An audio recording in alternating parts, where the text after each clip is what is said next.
y ponemos nuestros ojos en el fenómeno de la extorsión, encontraremos que hay muchas modalidades de este delito, pero muy pocas políticas públicas para hablar sobre este asunto. Aprecio que nos tome la comunicación Manuel Vélez. Él es subdirector de investigación del Observatorio Nacional Ciudadano. Estimado Manuel, ¿cómo estás? Buenas tardes. Buenas tardes, Cari. ¿Qué tal? Gracias por tomarnos la comunicación. Manuel, cuéntanos, ¿cuáles fueron los principales hallazgos que ustedes encontraron desde el Observatorio Nacional Ciudadano? Mira, lo que encontramos en nuestra investigación, la extorsión bajo el caleidoscopio, muchas modalidades, pocas políticas públicas, es en primer lugar que este delito ha rebasado a las autoridades de los 3 niveles de gobierno. Y esto se debe a diversos motivos que pues, voy a ir desarrollando. En primer lugar, pues la extorsión es un delito de alta frecuencia que de acuerdo pues con las estadísticas oficiales de registros administrativos pues está llegando a máximos históricos y que de acuerdo también con la evidencia de encuestas de victimización pues muestra también algunos patrones pues muy preocupantes, ¿no? En el caso de unidades económicas, la extorsión es uno de los delitos más frecuentes, abarca casi 3 de cada 10 de los 10 delitos que se cometen contra unidades económicas.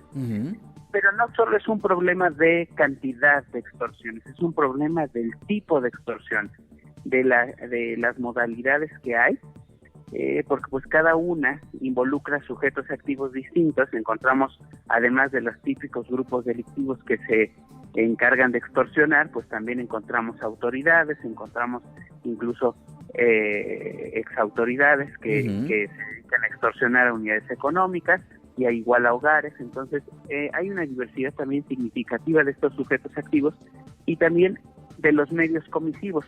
A raíz de la pandemia lo que observamos también fue un auge de las extorsiones cometidas a través de medios digitales que pues se agudizaron en los primeros momentos de 2020 y 2021 y que pues algunas de estas modalidades siguen vigentes. El segundo hallazgo que encontramos es que el marco jurídico que tenemos nosotros para enfrentar la extorsión está muy atrasado, es arcaico.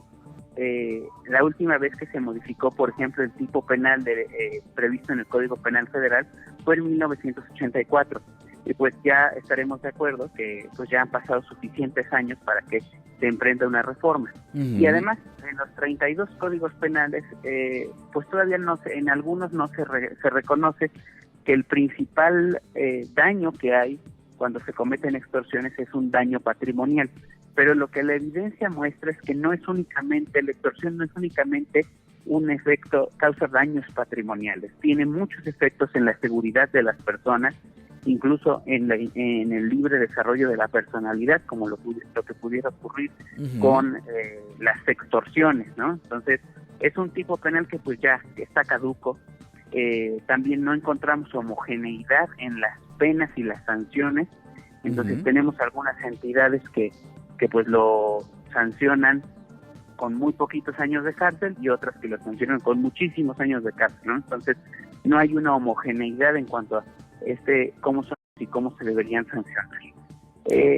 Luego, por si fuera poco, la extorsión es un delito que rara vez se denuncia, es de los delitos con mayor cifra negra, ya sea hogares o unidades económicas. Dependiendo de lo que se trate, del tipo de víctima, pues habrá 98% de cifra negra, y esto lo que nos conduce es que el volumen de extorsiones que atienden las autoridades es mínimo, y dentro de ese volumen de extorsiones que atienden, todavía un conjunto aún más reducido es el que se resuelve y es el que se logra sancionar por el lado de la investigación, ¿no? Entonces tenemos datos, por ejemplo, de los censos que nos muestran que las policías locales pusieron a disposición, serán unas 480 personas por extorsión en 2021, y la Guardia Nacional pues logró la friolera de 5 puestas a disposición en 2021 por extorsión. Entonces estamos ante una carencia muy fuerte de la aplicación de la ley. Y en temas de prevención, pues lo que encontramos es que las entidades federativas tienden a replicar campañas que ya se habían implementado hace muchos años, que en general pues se concentran en colgar el teléfono, reportar, reportar los números de las líneas de atención para que bloqueen esos números. Y fuera de ese tipo de iniciativas, encontramos muy pocas innovaciones innovaciones que pudieran servir para prevenir estos delitos. Algunas capacitaciones, por ejemplo, a personal de instituciones financieras como transmisoras de pagos y bancos, y luego por el lado, por ejemplo, si dejamos de las instituciones de seguridad y nos enfocamos, por ejemplo, en la unidad de inteligencia financiera, pues nos encontramos un panorama un poco llamativo, ¿no? ¿Por qué lo digo? Porque en 2021 ellos firmaron pues algunos convenios de colaboración para que, derivado del reporte de las cuentas donde se le piden depositar, pues que hicieran bloqueos de esas cuentas, etcétera, etcétera. Vaya situación. Manuel, aprecio mucho que me hayas tomado la comunicación con este estudio amplio. Coméntanos las redes sociales donde podemos localizarlo. Mira, nos pueden localizar en las redes del Observatorio Nacional Ciudadano, @OxNalCiudadano, y en nuestra página de internet www.onc.org.mx. Gracias, Manuel, aprecio mucho que nos hayas tomado la comunicación. Hasta luego. Gracias, es la voz de Manuel Vélez, subdirector de investigación del Observatorio Nacional Ciudadano. Preocupante que ante esta multiplicidad de fenómenos de un hecho delictivo como la extorsión, haya poco o nada de esfuerzo por parte de las autoridades.